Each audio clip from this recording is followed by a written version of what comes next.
যিনি হরির নামে বিভোর হয়েছেন তার তো সর্বদাই আনন্দ ভিতরে থাকবে, আর হৃদয়ে যখন আনন্দ থাকবে মুখে তখন হাসি ফুটবে। তাই আজকে তোমার বদন থেকে মনে হয় না যে তুমি ভালো আছো। নিশ্চয়ই কিছু না কিছু তোমার মনের মধ্যে চাওয়া পাওয়া চলছে। দেবশ্রীপাদ ব্যাসদেবকে আজকে বললেন, নারদের কথা শুনি বেশ মহামতি নারদকে প্রণাম করিল, করে করজোরে করিয়া প্রণতি। যাহা বলিয়াছেন তাহা কিন্তু মিথ্যা নয়, তথাপি কি আমার চিত্ত কিন্তু সন্তুষ্ট নয়। আপনি বলেছেন ধর্মকর্ম যা ছিল আমার পূরণ হয়েছে, কথাটা সত্য। আপনি বলেছেন যা নাই ভারতে তাহা আছে মহাভারতে, এটা সত্য। কিন্তু আমার মনের মধ্যে না শান্তি নাই। নারদ ঋষি তখন বললেন, তোমার শান্তি থাকবে কি করে বলো? বলে কেন? বলে তুমি বৈষ্ণবীর জীবনী, বৈষ্ণবীর সেবা মনে হয় না তুমি করেছো। বৈষ্ণবীর সেবা না করলে কৃষ্ণ প্রেম হয় না। সাধু সঙ্গ সর্বশাস্ত্রে কয়, লভ মাত্র সাধু সঙ্গ সর্বসিদ্ধ হয়। আমাদের মনের মধ্যে সবসময় চাওয়া পাওয়া, যত পাই ততই আমরা চাই, এর কোনো নিবৃত্তি নাই, মানে শেষ নাই। যার একতলা বাড়ি আছে সে দোতলা, আবার দোতলা চাইছে, দোতলা হয়ে গেলে তিনতলা, আর তিনতলা যখন হবে তখন বলবে এখানকার পরিবেশ ভালো না। তাই চাওয়া পাওয়ার শেষ নেই। নারদ ঋষি বললেন, শোনো। নারদ কয়ে, শোনো মহামতি, গত জন্মে দাসীর গর্ভে জন্মেছিলাম আমি। এই জন্মে নয়, গত জন্মে দাসীর গর্ভে আমি জন্মগ্রহণ করেছি। আমার পিতাকে আমি জানি না, মাতাকে তা জানি। মা লোকের বাড়িতে কাজ করতেন, মানুষের দাসী বৃত্তি করতেন। জন্ম হোক যথাযথা, কর্ম যেন ঠিক হয়। তাই আজকে দেবশ্রীপাদ তিনি বললেন, নারদ কহে, শোনো মহামতি, গত জন্মে দাসীর গর্ভে জন্মেছিলাম আমি। বেদবাতি কতিপয় ছিল ব্রাহ্মণ, মম মাতা ছিল তাদের, মম মাতা করিতেন তাদেরও সেবন। এই চাতুর্মাস্য ব্রতে শয়ন একাদশী থেকে আষাঢ় মাসে উত্থান একাদশী পর্যন্ত এই 4 মাস অনেক কিছু সাধুরা গ্রহণ করেন না। কেউ কেউ হবিষণ্য গ্রহণ করেন, পেঁপে কাঁচকলা, আর হইলো আলু, আলু পেঁপে কাঁচকলা সন্দক লবণ গোলমরিচ। কেউ আবার পটল, ঝিঙ্গা, উচ্ছে, করলা, বেগুন, 1 মাস শাক, এগুলো গ্রহণ করেন না। এই চাতুর্মাস্য ব্রতে মুনি ঋষিরা সবাই একত্রিত হয়েছিলেন।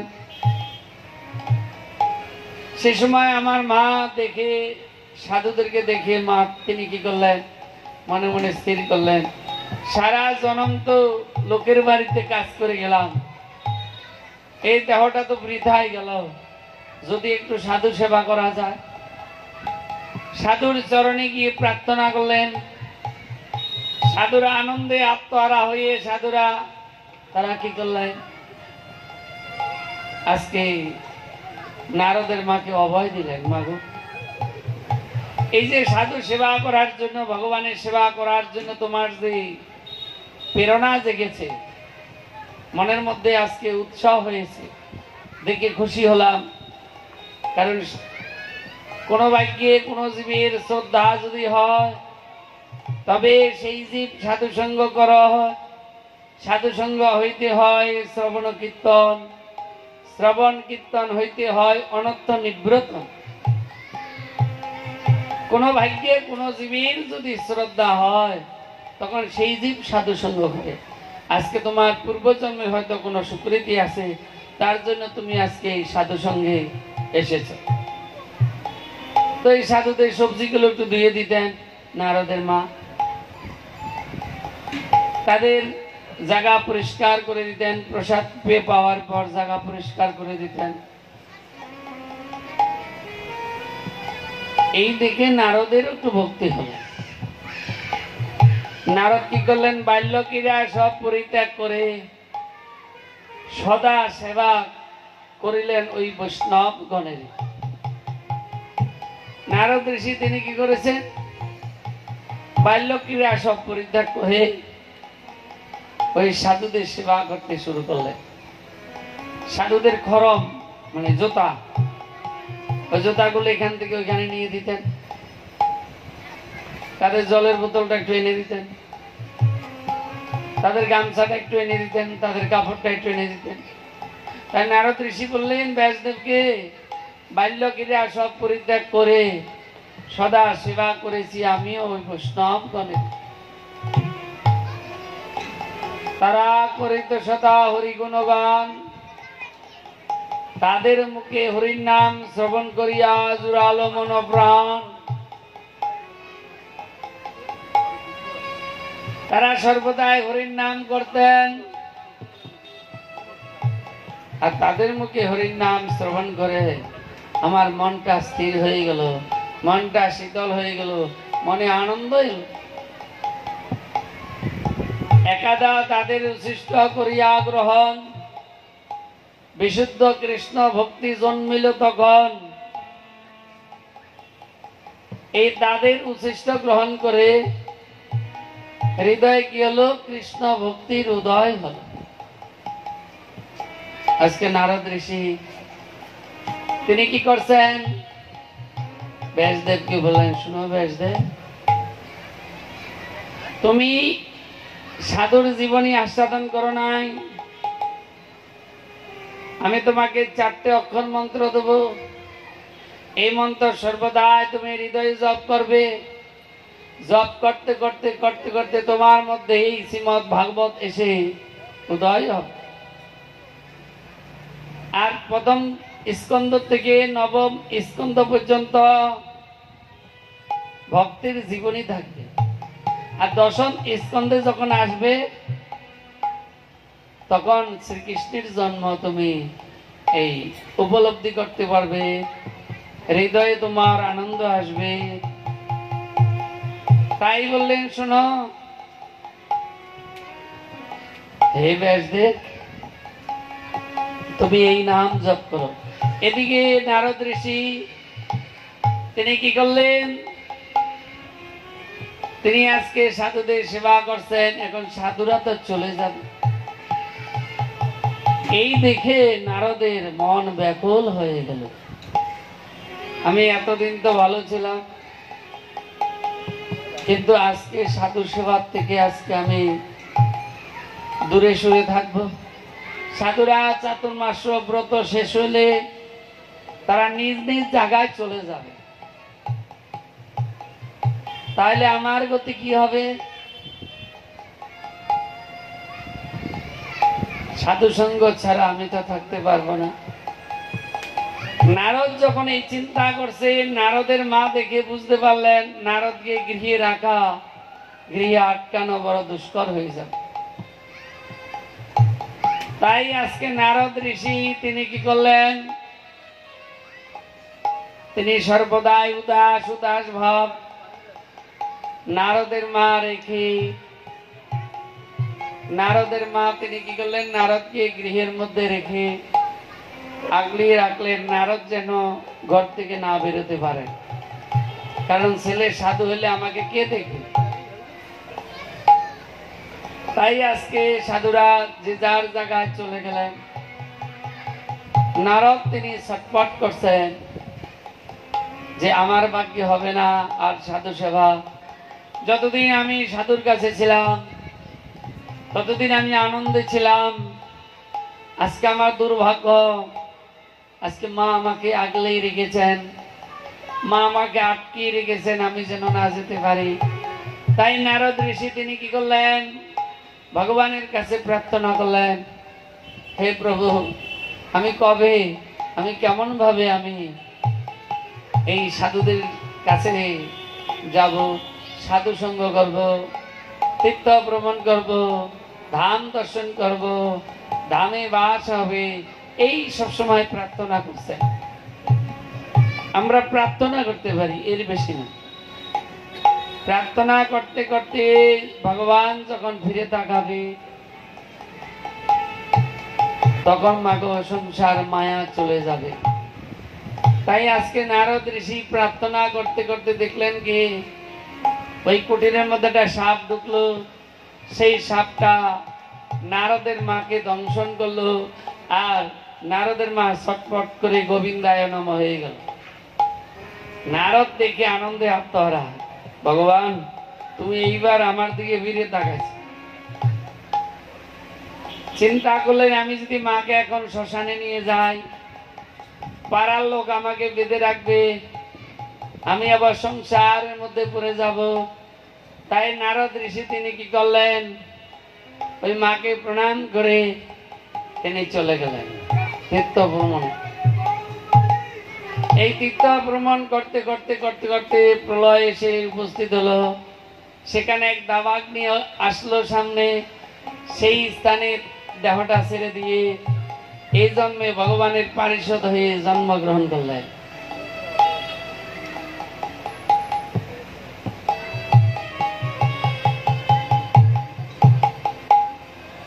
আজকে সনক ঋষি বললেন, হে প্রভু, সুত গোস্বামীকে বললেন, এই ভাগবতে আমরা এই শিক্ষা পেলাম যে সাধু সঙ্গ থেকে ভক্তির উদয় হয়। আর জীবকে ভগবান কি শিক্ষা দিলেন দয়া করে বলুন। তখন বললো, শোনো, ব্যাসদেব তিনি আজকে আনন্দে আত্মহারা হয়ে গেলেন। এই নাম জপ করতে করতে করতে করতে দেবশীর্বাদ যেই নাম দিয়েছিলেন, এখন তার হৃদয়ে ভাগবত এসে উপস্থিত হলো। তিনি ব্যাসদেবকে ডেকেছিলেন। ব্যাসদেব গণেশকে ডেকেছিলেন, বাবা গণেশ, দেখো আমার তো এই জরাজীর্ণ এসে গেল, আমার বার্ধক্য এসে গেল, এই ভাগবত লেখার মতো আমার শক্তি নাই, তো তুমি, আমি বলে দিচ্ছি তুমি দয়া করে লিখো। তখন নৈমিষারণ্যে এই ভাগবত লেখা হয়েছে। এদিকে কুরুক্ষেত্রের মাঠে যুদ্ধ অর্ধেক হলো। এই মতো অবস্থায় ভগবান শ্রীকৃষ্ণ অর্জুনকে বললেন, অর্জুন, ভীষ্মদেব তিনি আজীবন ব্রহ্মচর্য পালন করেছেন, তিনি সত্যকে রক্ষা করেছেন, তিনি তার গ্রহণ করেন নাই, মানে সংসার করেন নাই, তার ইচ্ছা মৃত্যু, তিনি সরসজ্জায় আছেন। চলো যাই, তার একবার আমরা দর্শন করি। ভগবান শ্রীকৃষ্ণ অর্জুন ভীষ্মদেবের কাছে গেলেন। ভীষ্মদেব যখন কৃষ্ণকে দর্শন করেছেন তখন সেই পূর্বের কথা মনে পড়ে গেল, যে আমি প্রতিজ্ঞা করেছিলাম, কৃষ্ণ প্রতিজ্ঞা করেছিল কি, যে আমি যুদ্ধ করিব না, কিন্তু কৃষ্ণকে আমি অস্ত্র ধরাই ছেড়েছি।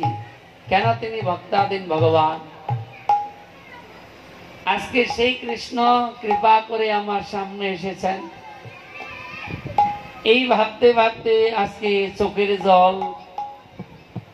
ভগবান শ্রীকৃষ্ণ অর্জুনকে বললেন, হে অর্জুন, দেখো ভীষ্মদেব তিনি সাধু, তিনিও মায়ার মধ্যে আছেন, তার চোখের জল। ভীষ্মদেব বললেন আমি মায়ার মধ্যে নই। তা তোমার চোখে জল কেন? বলে আমার চোখে জল এই জন্যই, আজকে আমি দেখছি পঞ্চপাণ্ডবের সখা হইল ভগবান শ্রীকৃষ্ণ। সেই পঞ্চপাণ্ডবের পদে পদে বিপদ কেন? ভগবান যার সখা, ভগবান সর্বদাই তাদের কাছে থাকেন, তাহলে তাদের এত বিপদ কেন? এই কথা মনে করি আজকে চোখের জল। তখন বলল তোমার এই চেতনাটা আগে জাগে নাই কেন? তোমার চেতনা আগে জাগে নাই কেন, এখন জাগলো কোথার থেকে বলো? বলে এতদিন আমি দুর্যোধনের অন্ন খেয়েছিলাম, বিষয়ীর অন্ন খালে মলিন হয় মন, আর মন মলিন হইলে হয় না কৃষ্ণের স্মরণ। তো বিষয়ীর অন্ন খেয়েছিলাম বলে আমার এই চিত্তে চেতনা জাগে নাই। বলে অন্নটা কেন খেলে? বলে আমি প্রতিজ্ঞায় আবদ্ধ ছিলাম। তাদের সঙ্গ দিলে কেন? বলে ওই যে তাদের অন্ন খেয়েছি বলে সূক্ষ্ম চেতনা জাগে নাই। আজকে আমার দেহে তীর বিদ্ধ হয়েছে, রক্ত সব ঝরে গেল, আর সেই চেতনা জেগে গেল। ভগবান শ্রীকৃষ্ণ বললেন হে ভীষ্মদেব পিতামহ, তোমার তো অন্তরিম সময়, তোমার বাসনা কি? তোমার কোনো বাসনা আছে? বলেন হ্যাঁ প্রভু আমার বাসনা আছে। বলো তোমার বাসনাটা কি, আমরা শুনতে চাই। তখন বলল প্রভু তোমার এখন রাজবেশ, ওই রাজবেশ দর্শন করে আমার আনন্দ হচ্ছে না, তাই আমার মন বারবার চাইছে তুমি গোচারণে যেই লীলা করেছিলে ওই মাধুর্য প্রেমের মূর্তি আমি একবার দর্শন করতে চাই। ব্রজগোপীরা বংশীর ধ্বনি শ্রবণ করে তারা উন্মাদ হয়ে গেল, সেই বংশীর ধ্বনি আমি শ্রবণ করতে চাই, আর সেই মাধুর্য প্রেমের মূর্তি আমি দর্শন করতে চাই। আমি এই ঐশ্বর্য দর্শন করে আমার আনন্দ হচ্ছে না, তৃপ্তি হচ্ছে না, তাই তোমার কাছে প্রার্থনা, তোমার কাছে প্রার্থনা, যদি তুমি মনের বাসনা পূরণ করবে, তাহলে গোপীরা যেই প্রেমে পাগল হলো, গোপীরা যেই বংশীর ধ্বনি শ্রবণ করে পাগল হলো, সেই বংশীর ধ্বনি আমি একবার শ্রবণ করব। যদি দয়া করে আমাকে সেই ধ্বনি, সেই মূর্তি আমাকে শ্রবণ করাও।